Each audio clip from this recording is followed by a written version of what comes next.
Hey guys, how's it going? It's Jewel Tolentino here. Alright, so in this video, I'm going to share with you guys products that failed for me with Amazon FBA Canada.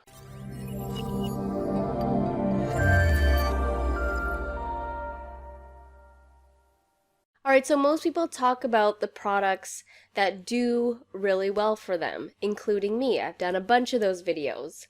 But I thought it would be fun to do a quick spin on this and share with you products that I thought were going to do well, but actually did not. And I'll explain why, what made me choose the item and then what went wrong.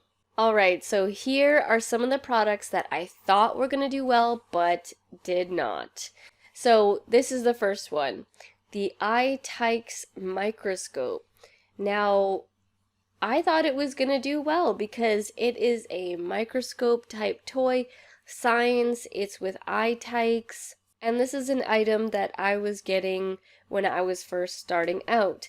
And, the price was right, and it was going to be like either a $30 to $40 profit on it, and this product ended up not doing so well because it stayed in my inventory for a long time.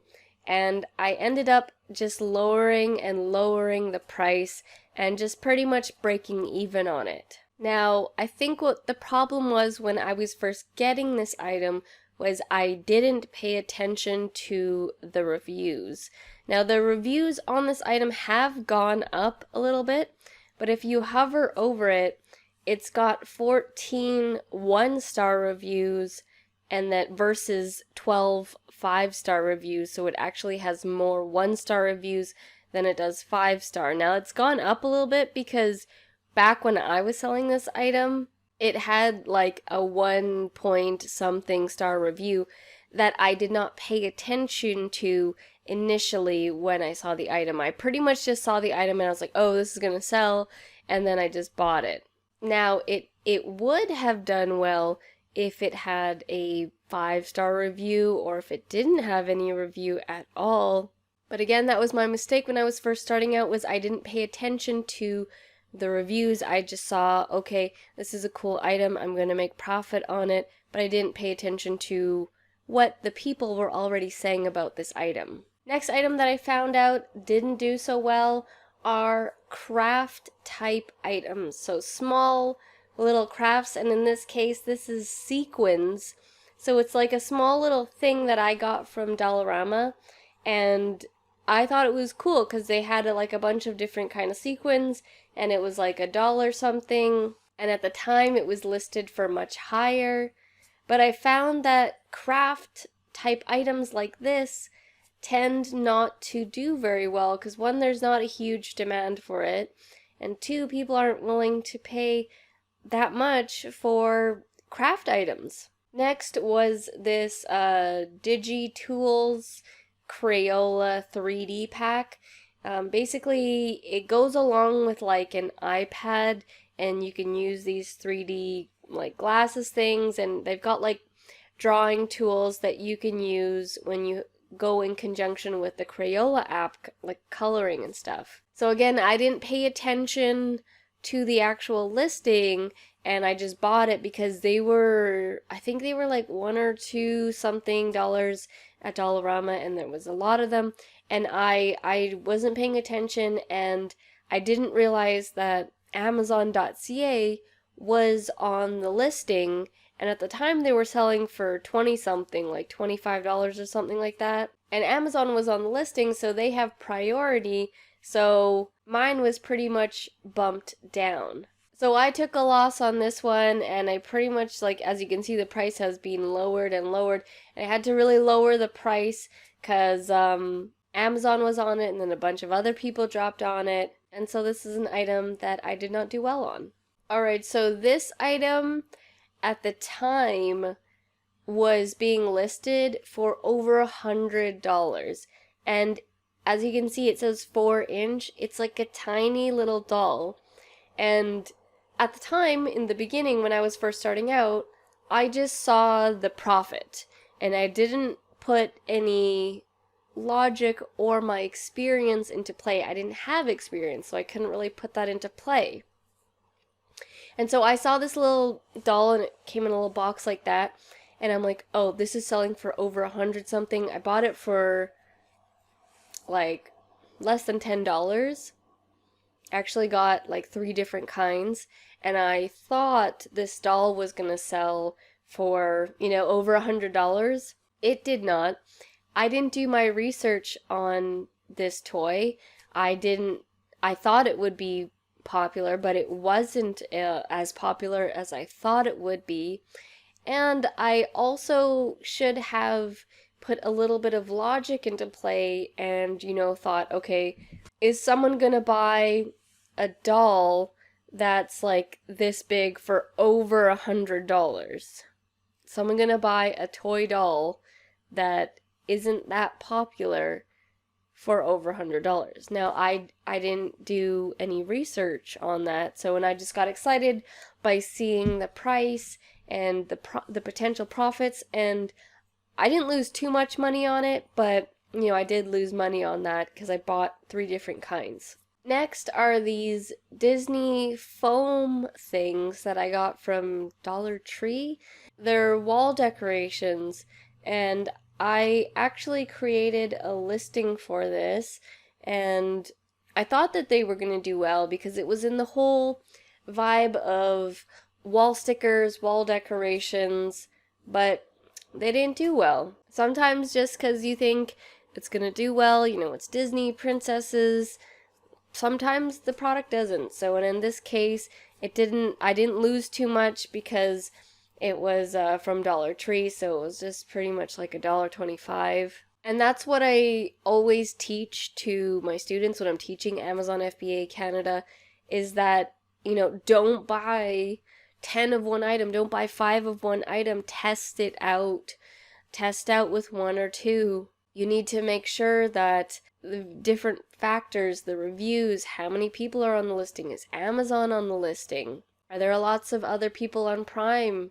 Are they not on Prime? Is the product bad quality? Are you going to get a return on it? You need to play all those factors when you're looking at a product and not just look at, oh, this is selling for $100. I should get this.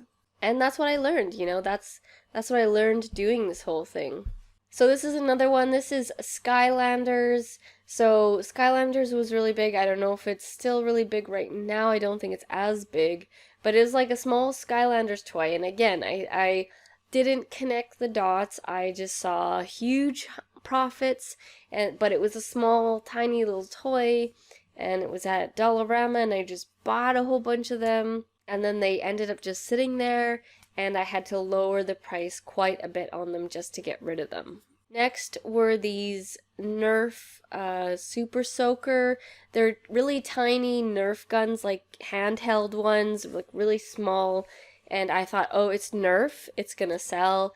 I just saw the sale, and again I saw the huge profits, and I didn't calculate that this is a tiny super soaker gun, like a water gun. It's not an actual dart gun like what they're known for, so it's probably not as desirable. Next was this 6 feet HDMI cable. So I got this from Dollar Tree or Dollarama, and I thought I could sell this for $20-something on Amazon.ca, but I didn't take account to how generic and how general this product is. It's an HDMI cord, which you can literally get anywhere for super cheap.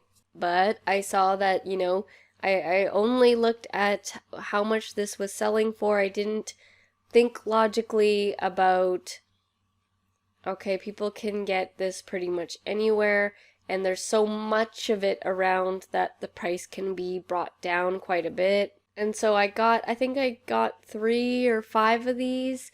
Again, it wasn't too much of a loss because it was from Dollarama or Dollar Tree. Here's another item. It's a craft item.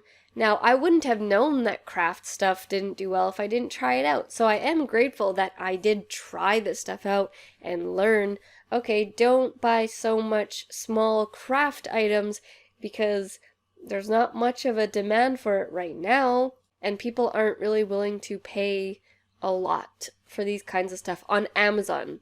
You know, it's a different story maybe on Etsy.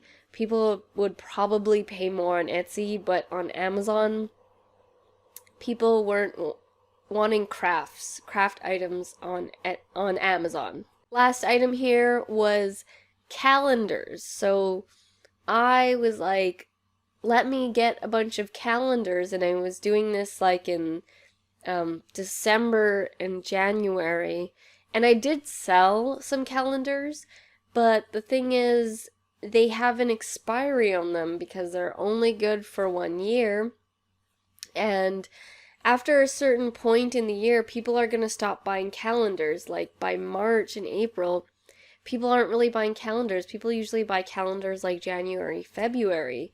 And so if you don't sell those calendars by that time, then you're just going to be stuck with these kinds of calendars. So I got these calendars from Dollarama.